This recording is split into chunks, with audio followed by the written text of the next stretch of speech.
আমার স্নেহের সকল ছাত্রছাত্রীকে রাজু স্যার ম্যাথ সলিউশনে স্বাগতম। আজ আমি তোমাদের ক্লাস 8-এর কোষে থেকে 17.1-এর এই অঙ্কগুলো সুন্দরভাবে শেখাবো। আমি তোমাদের খুব সহজ পদ্ধতিতে এবং শর্ট নেম অঙ্কগুলো শেখাবো। তোমরা পুরো ভিডিওটা ভালোভাবে দেখবে, নয়তো বুঝতে পারবে না এবং বেশি দিন মনে রাখতে পারবে না। চলো শুরু করি। তোমরা অঙ্ক বোঝার সময় অবশ্যই কিন্তু পাশে বই রাখবে, তাতে তোমাদের বুঝতে সুবিধা হবে। আমি শেখাবো তোমাদের কোষে থেকে 17.1-এর অঙ্ক। লিখে নিয়েছি। এবার দেখো 1 নম্বর অঙ্কটা শেখাচ্ছি। 1 নম্বর দিয়ে দিলাম। প্রশ্নে কি করতে বলা হয়েছে দেখো। এখানে প্রশ্ন বলা হয়েছে অমরদের কারখানায় 3 দিনে 216টি যন্ত্রাংশ তৈরি হয়। 7 দিনে ওই কারখানায় কতগুলি যন্ত্রাংশ তৈরি হবে হিসাব করে লিখি। দেখো এই অঙ্কগুলি হচ্ছে সময় ও কার্যের অঙ্ক। এইগুলোকে দুটি নিয়মে করা যায়, একটি হচ্ছে ত্রৈরাশিক পদ্ধতিতে, একটি হচ্ছে ঐকিক নিয়মে। তোমাদের যেটা সুবিধা হবে সেই নিয়মে তোমাদের শেখাচ্ছি, তোমরা কিন্তু মন দিয়ে বোঝো। দেখো প্রথমে লিখে নেব গণিতের ভাষার সমস্যাটি হলো গণিতের ভাষায় সমস্যাটি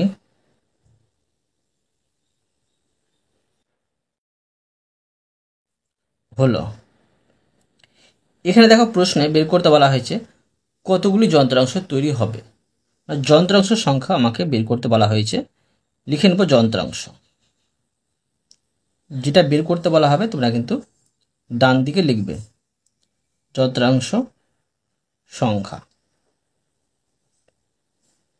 এটাকে আমি লিখব টি দিয়ে, আর এদিকে লিখব দিন সংখ্যা। প্রশ্ন দেওয়া আছে দিন সংখ্যা। তো দেখো 3 দিনে যন্ত্রাংশ তৈরি হয় 216টি। 7 দিনে কতটি হবে বের করতে হবে। এখানে সম্পর্ক লিখতে হবে। সম্পর্ক দেখো কি হবে, এখানে কিন্তু দিন সংখ্যা বেড়ে যাচ্ছে, তো দিন সংখ্যা বেড়ে গেলে যন্ত্রাংশ বেশি তৈরি হবে, তাই এটা হবে সরল সম্পর্ক। লিখে নেব যে দিন সংখ্যা বাড়ায় যন্ত্রাংশ বেশি তৈরি হবে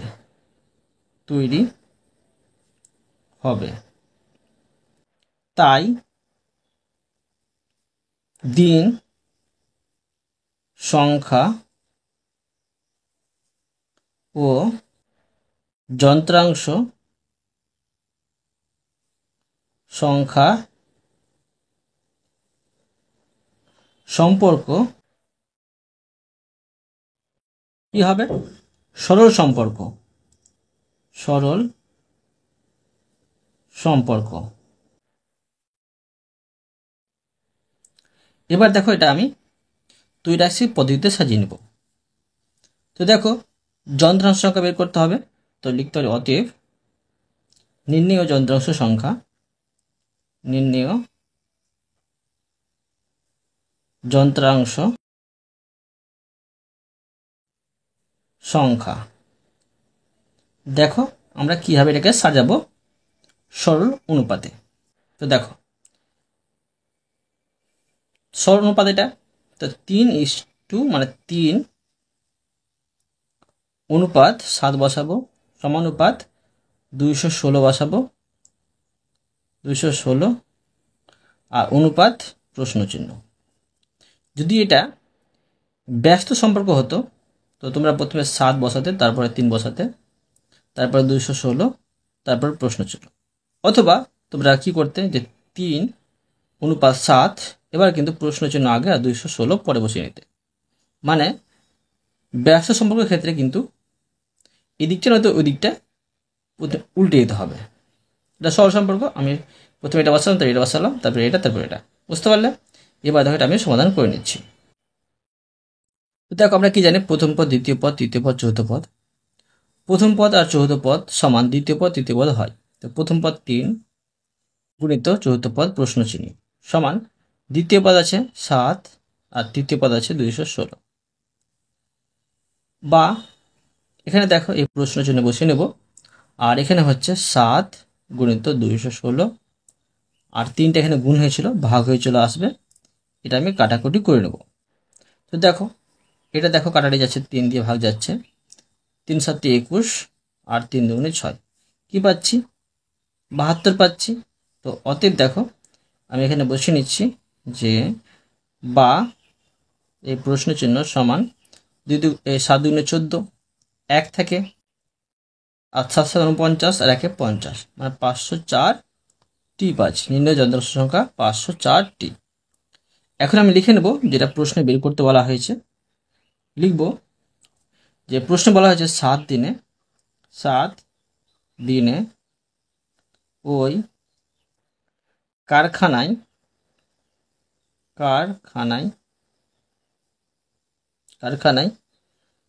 504টি যন্ত্রাংশ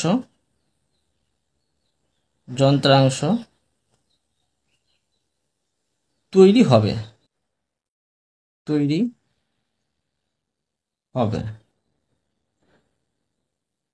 বুঝতে পারলে?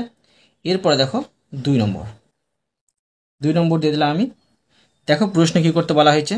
দেখো 2 নম্বর প্রশ্নে বলা হয়েছে আটপুরের একটি তাঁত কারখানায় 12টি তাঁত প্রতি মাসে 380টি শাড়ি বুনতে পারে। পুজোর মরশুমে বেশি কাজ করার জন্য নতুন 3টি তাঁত বসানো হয়েছে। মানে এই তাঁতের মেশিনটা কিন্তু বেড়ে গেল। এখন মাসে কতগুলি শাড়ি বোনা যাবে সমানুপাত তৈরি করে হিসাব করি ওর সম্পর্ক লিখি। দেখো এটা তোমাদের আমি সুন্দরভাবে শেখাচ্ছি, মন দিয়ে বোঝো। প্রথমে লিখে নেব গণিতের ভাষার সমস্যাটি হলো, বা তোমার লিখতে পারো অঙ্কের ভাষার সমস্যাটি হলো, গণিতের ভাষায় সমস্যাটি হলো, প্রশ্নে বের করতে বলা হয়েছে শাড়ির সংখ্যা, মানে কতগুলি শাড়ি তৈরি হবে। তো শাড়ি সংখ্যা, ঠিক আছে। তো দেখো, আর এখানে লিখবো আমি তাঁতের সংখ্যা, এটা প্রশ্নে দেওয়া আছে, তাঁতের সংখ্যা। তো দেখো 12টি তাঁত 380টি শাড়ি কিন্তু তৈরি করতে পারে। তো এবার 3টি তাঁত কিন্তু আরও বসানো হয়েছে। তো এখানে 12 যোগ 3 সমান 15। এই 15টি তাঁত দিয়ে কতগুলি শাড়ি বোনা যাবে এটা কিন্তু বের করতে হবে। এখন দেখো এটা আমি সম্পর্ক লিখে নেব। এখানে তাঁতের সংখ্যা বেড়ে গেল, তাঁতের সংখ্যা যদি বেড়ে যায় তো শাড়ি বেশি বোনা হবে। তো লিখব তাঁতের সংখ্যা বাড়ায় শাড়ি বেশি তৈরি হবে,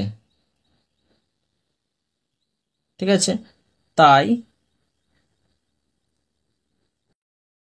তাঁতের সংখ্যার সাথে শাড়ির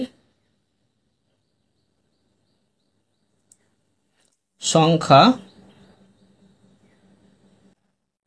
সরল সম্পর্ক, ঠিক আছে। এবার দেখো এটা আমি ত্রৈরাশিক পদ্ধতিতে সাজিয়ে নেব। তো দেখো লিখে নেব অতএব, এখানে বের করতে বলা হয়েছে শাড়ির সংখ্যা, তো লিখব নির্ণেয় শাড়ির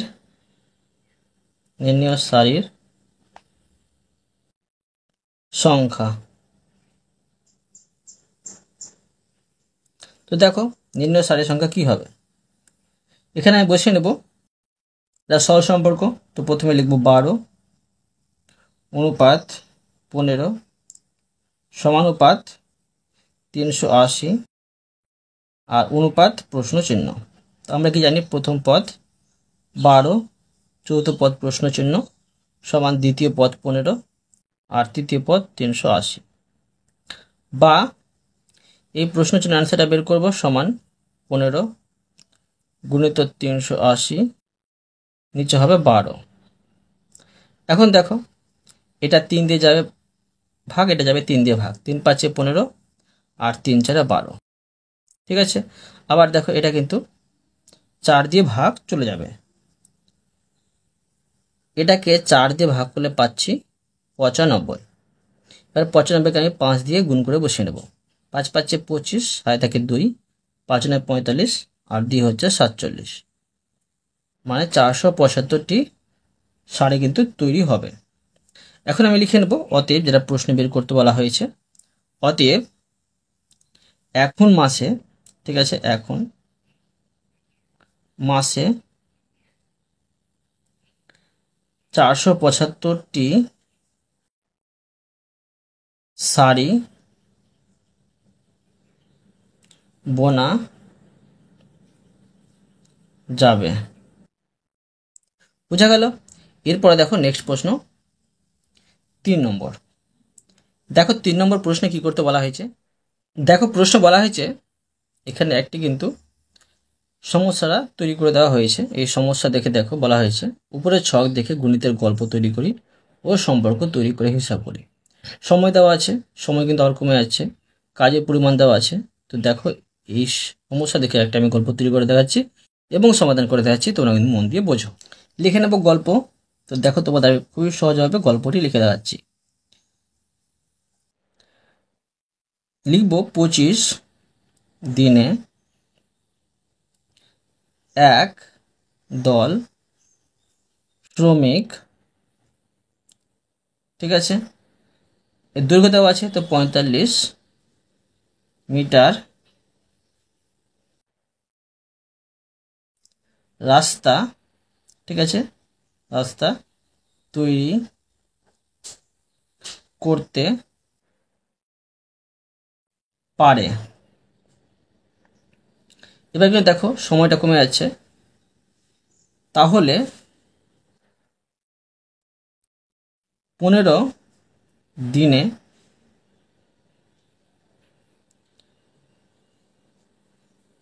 সেই সেই 15 দিনে সেই দল শ্রমিক কত মিটার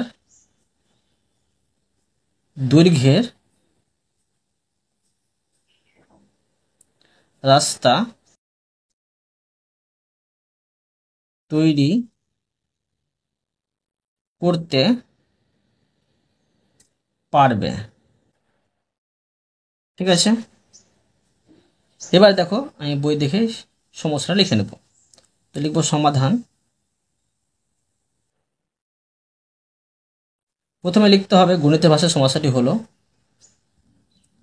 দেখো লিখে নেব গণিতের ভাষায়, গণিতের ভাষায় সমস্যাটি হলো। তো দেখো এখানে আমি কি বের করতে বলেছি, কত মিটার দৈর্ঘ্যের রাস্তা তৈরি হবে, মানে রাস্তার দৈর্ঘ্য আমাকে বের করতে হবে। তো লিখবো এখানে রাস্তার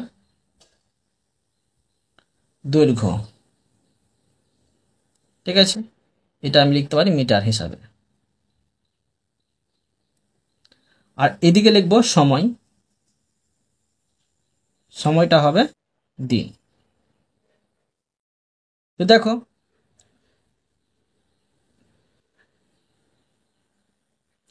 তোমার কিন্তু এখানে বইয়ের প্রশ্নে কাজের পরিমাণ যেটা দেওয়া আছে সেটা তোমরা লিখতে পারো, কোনো অসুবিধা নেই। তো এখানে লিখে নিচ্ছি আমি 25, আর এখানে হচ্ছে 45,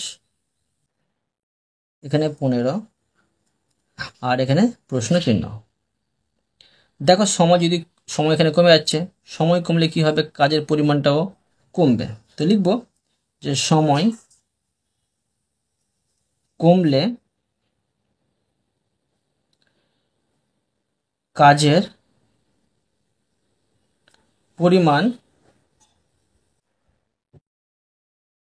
কমবে,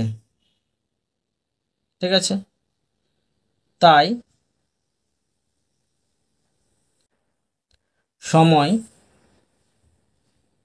ও কাজের পরিমাণ সরল সম্পর্ক, সরল সম্পর্ক, ঠিক আছে। তো এবার দেখো এটাকে আমি সাজিয়ে নেব। বের করতে হবে কাজের পরিমাণ, ঠিক আছে। তো অতএব লিখতে পারি, অতএব নির্ণেয়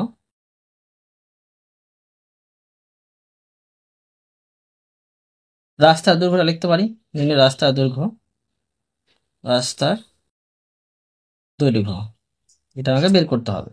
সমান দেখো এটা সরল সম্পর্ক, তো এখন আমি লিখে নেব 25 অনুপাত 15 সমানুপাত 45 অনুপাত প্রশ্ন চিহ্ন। তো দেখো বা এই 25 গুণিত এখানে প্রশ্ন চিহ্ন সমান 15 গুণিত 45, বা এখানে প্রশ্ন চিহ্ন বসে যাবে 15 গুণিত 45, এখানে 25টা গুণ হয়েছিল সমান এই পারে চলে আসছে, ভাগ হয়ে বসে যাবে। এখন দেখো এটা কাটাকুটি করে নেব। এটা আছে 5 দিয়ে যাচ্ছে, 5 দিয়ে ভাগ, 5 9 45, 5 5 25। আবার দেখো 3 5 15, 15কে 5 দিয়ে ভাগ করে 3 পেলাম, দাঁড়াচ্ছে কি 3 9 27। এটা কি হলো মিটার। এখন আমি লিখে নেব যেটা আমি বের করতে বলেছি প্রশ্নে, গল্পে লিখেছি, লিখব অতএব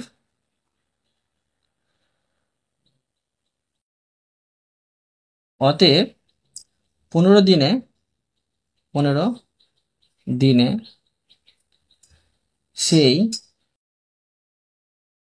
দল শ্রমিক 27 মিটার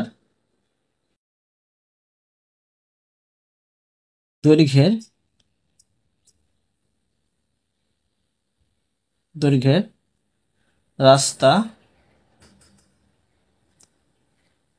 তৈরি করতে পারবে, তৈরি করতে পারবে, বুঝতে পারলে। এরপরে দেখো 4 নম্বর প্রশ্ন। দেখো 4 নম্বর প্রশ্ন বলা হয়েছে 1200 মিটার লম্বা একটি সেচের খাল কাটা শুরু হওয়ার 15 দিন পর দেখা গেল খালটির 3/4 অংশ কাটা হয়েছে। বাকি অংশ কাটতে আর কদিন সময় লাগবে হিসাব করে দেখি। এখানে কিন্তু কাজটা নির্দিষ্টই আছে। দেখো এটা কীভাবে সমাধান করতে হবে, আমি তোমাদের খুবই সহজভাবে শিখাচ্ছি, মন দিয়ে বোঝো। প্রথমে লিখে নেব গণিতের ভাষায় সমস্যাটি হলো, তো লিখব গণিতের ভাষায় সমস্যাটি হলো। তো দেখো বের করতে হবে সময়, এখানে লিখব সময়,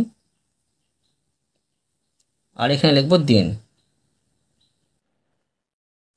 প্রশ্ন দেওয়া আছে খালের দৈর্ঘ্য, তো লিখব খালের দৈর্ঘ্য, তা লিখব আমি মিটার দিয়ে। তো দেখো মোট খালের দৈর্ঘ্য ছিল 1200 মিটার, তো কিন্তু দেখো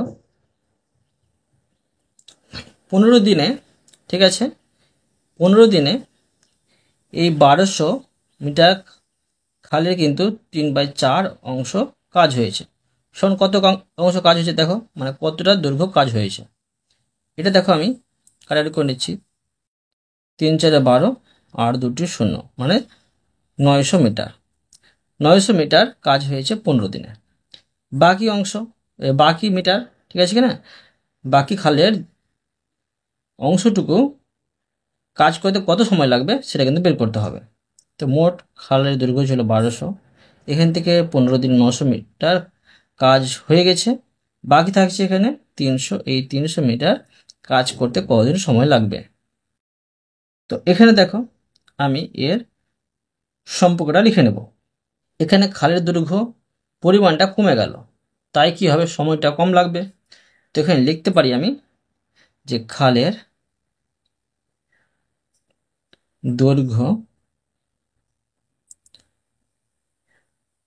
কমায় সময় কম লাগবে। তাই খালের দৈর্ঘ্য ও সময় সরল সম্পর্ক।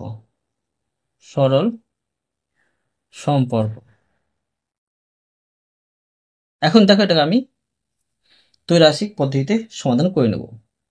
বের করতে হবে সময়, তো লিখতে অতএব নির্ণেয় সময়, অতএব নির্ণেয় সময় সমান দেখো এটা সরল সম্পর্ক, তো পরপর সাজিয়ে নেব 900 অনুপাত 300 সমানুপাত 15 অনুপাত প্রশ্ন চিহ্ন, বা এই 900 মানে প্রথম পদ গুণিত চতুর্থ পদ সমান দ্বিতীয় পদ গুণিত তৃতীয় পদ, বা এই প্রশ্ন চিহ্ন বসিয়ে নেব সমান 300 গুণিত 15, এখানে আমি এই 900টা বসিয়ে নেব।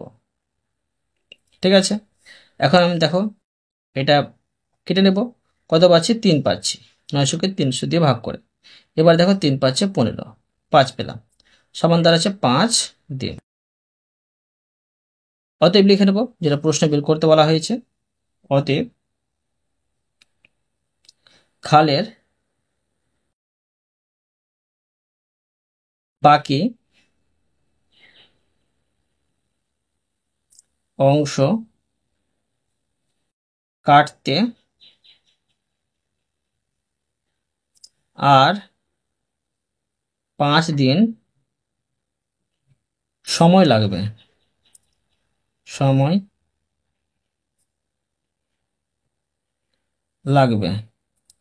বুঝতে পারলে?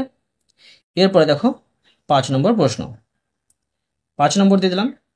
দেখো প্রশ্নে কি করতে বলা হয়েছে। তো দেখো এখানে 5 নম্বর প্রশ্ন বলা হয়েছে 3টি ট্রাক্টর দৈনিক 18 বিঘা জমি চাষ করতে পারে, 7টি ট্রাক্টর দৈনিক কত বিঘা জমি চাষ করতে পারবে হিসাব করে লিখি। তো দেখো তোমরা মন দিয়ে বোঝো, আমি তোমাদের খুবই সহজে শিখে দিয়েছি, এটা বোঝো। প্রথমে লিখে নেব গণিতের ভাষায় সমস্যাটি হলো, গণিতের ভাষায়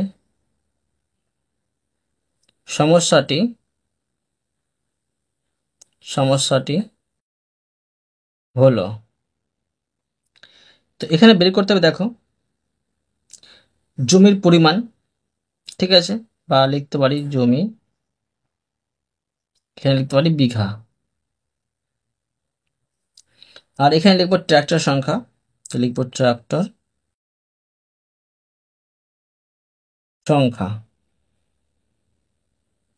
এখানে লিখবো টি। যেটা বের করতে বলা হয় প্রশ্নে তোমরা সবসময় কিন্তু সেটা শেষে লিখবে, আর যেটা প্রশ্নে দেওয়াই থাকবে সেটা তোমরা প্রথমে লিখবে, সহজে কিন্তু সমাধান হয়ে যাবে। প্রশ্ন বলেছে 3টি ট্রাক্টর, ঠিক আছে, দৈনিক 18 বিঘা জমি চাষ করতে পারে। এবার বলেছে যে 7টি ট্রাক্টর দৈনিক মানে দিনে কত বিঘা জমি চাষ করতে পারবে। এখানে দেখো ট্রাক্টরটা বেড়ে যাচ্ছে, তো জমিও বেশি চাষ করতে পারবে, তাই এটা সরল সম্পর্ক হবে। তো লিখব ট্রাক্টর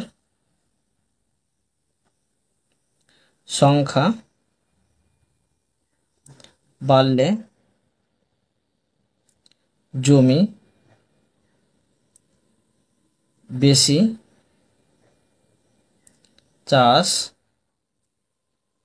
করা যাবে, তাই ট্রাক্টর সংখ্যার সাথে জমি পরিমাণ সরল সম্পর্ক। ঠিক আছে, তো দেখো এটা আমি সাজিয়ে নেব। অতএব দেখো লিখে নেব, এখানে বের করতে হবে জমির পরিমাণ, তো লিখব নির্ণেয় জমির পরিমাণ। সমান দেখো এটা সরল সম্পর্ক, তো 3:7 সমানুপাত 18 প্রশ্ন চিহ্ন, বা এখানে 3 গুণিত প্রশ্ন চিহ্ন সমান 7 গুণিত 18, বা এখানে আমি প্রশ্ন চিহ্ন বসিয়ে নেব সমান 7 গুণিত 18, নিচে বসবে 3, তো দাঁড়াচ্ছে 3×6=18, সমান দাঁড়াচ্ছে 3×7=21, তো লিখতে পারি যে সমান 6×7=42 দাঁড়াচ্ছে 42 বিঘা। অতএব লিখে নেব আমি যেটা প্রশ্নে বের করতে বলা হয়েছে। অতএব 7টি ট্রাক্টর দৈনিক 42 বিঘা জমি চাষ করতে পারবে। বুঝতে পারলে? এরপরে দেখো নেক্সট প্রশ্ন 6 নম্বর। দেখো প্রশ্ন কি করতে বলা হয়েছে। এখানে দেখো 6 নম্বর প্রশ্নে বলা হয়েছে কুসুমদের কারখানায় 35 জন লোক এক সপ্তাহে 10 টন লোহার যন্ত্রাংশ ঢালাই করতে পারে। মালিক এক সপ্তাহে 14 টন লোহার যন্ত্র ঢালাই করার বরাত পেয়েছে। তাকে আর কতজন নতুন লোক নিয়োগ করতে হবে? সমানুপাত তৈরি করে হিসাব করে ও সম্পর্ক লিখি। দেখো তোমরা মন দিয়ে বোঝো, আমি তোমাদের সহজভাবে শেখাচ্ছি। প্রথমে লিখে নেব গণিতের ভাষার সমস্যাটি হলো, গণিতের ভাষায় সমস্যাটি হলো, দেখো প্রশ্ন বের করতে বলা হয়েছে যে কতজন নতুন লোক নিয়োগ করতে হবে, লোক সংখ্যা বের করতে বলা হয়েছে। তো লিখব লোক সংখ্যা, এখানে লিখব জন হিসাবে। প্রশ্ন দেওয়া আছে লোহার যন্ত্রাংশ, তো লিখব লোহার যন্ত্রাংশ, যন্ত্রাংশ মানে ওজনটা দেওয়া আছে, যন্ত্রাংশের ওজন, এটা লিখব টন। তো এবার দেখো 10 টন লোহার যন্ত্রাংশ ঢালাই করতে, ঠিক আছে, লোহার যন্ত্রাংশ ঢালাই করতে 35 জন শ্রমিক লাগে, ঠিক আছে। এবার দেখো এই 14 টন যন্ত্রাংশ ঢালাই করতে আর কতজন কিন্তু আমাকে নিয়োগ করতে হবে সেটা বের করতে হবে। তো এবার দেখো এটা আমি সমাধান করতে আসছি। এখানে দেখো লোহার যন্ত্রাংশের ওজনটা বেড়ে যাচ্ছে, তো বেড়ে গেলে কি করতে হবে, লোকটাও কিন্তু বেড়ে যাবে, ঠিক আছে, বেশি লোক লাগবে। তাই এখানে দেখো এটা হবে সরল সম্পর্ক, লিখব যে লোহার যন্ত্রাংশের ওজন বাড়লে লোক বেশি লাগবে, তাই লিখতে পারি শর্টকাটে সরল সম্পর্ক, তাই সরল সম্পর্ক। এবার দেখো আমি বের করব লোক সংখ্যা, লিখতে হবে অতএব নির্ণেয় লোক সংখ্যা সমান, দেখো এটা সরল সম্পর্ক। তো প্রথমে লিখব 10:14 সমানুপাত 35 অনুপাত প্রশ্ন চিহ্ন, বা দেখো 10 গুণিত প্রশ্ন চিহ্ন সমান 14 গুণিত 35, বা এখানে প্রশ্ন চিহ্ন বসিয়ে নেব সমান দেখো 14 গুণিত 35, আর এখানে 10টা কিন্তু নিচে চলে আসবে ভাগ হয়ে। আমি কাটাকুটি করে নেবো, দুটোকে দেখো 5 দিয়ে যাচ্ছে, 5 7 35 আর 5 দিয়ে 10, আবার দেখো 7 দুগুণে 14, সমান সমান পাচ্ছি দেখো 7 7 49, 49 জন, মানে 14 টন লোহার যন্ত্রাংশ ঢালাই করতে পারবে 49 জন। তো 35 জন তো ছিলই আমার আগে, তো আর কতজন আমাকে নিয়োগ করতে হবে। তো দেখো অতএব লিখে নেব যে আর 49 বিয়োগ এখানে হবে 35, 35 জন ছিল আগে, সমান সমান দাঁড়াচ্ছে এখানে 49 থেকে 35 বাদ দিলে 14 জন নতুন লোক নিয়োগ করতে হবে, নিয়োগ করতে হবে। বুঝতে পারলে? তো অতএব তোমাদের আমি আজকে এই পর্যন্ত অঙ্ক শেখালাম, বাকি অঙ্কগুলো পরে ভিডিওতে নিয়ে আসবো। আশা করি তোমরা প্রতিটি অঙ্ক ভালোভাবে বুঝতে পেরেছো। তবুও কোথাও যদি বুঝতে না পেরে থাকো আমাকে কমেন্ট বক্সে জানাবে, আমি তার জন্য ভিডিও নিয়ে আসবো বা অ্যান্সার দেওয়ার চেষ্টা করব। আর অবশ্যই তোমরা এই ভিডিওতে লাইক করে দিবে এবং পরবর্তী অঙ্কের জন্য চ্যানেলটিকে সাবস্ক্রাইব করে নেবে। ধন্যবাদ।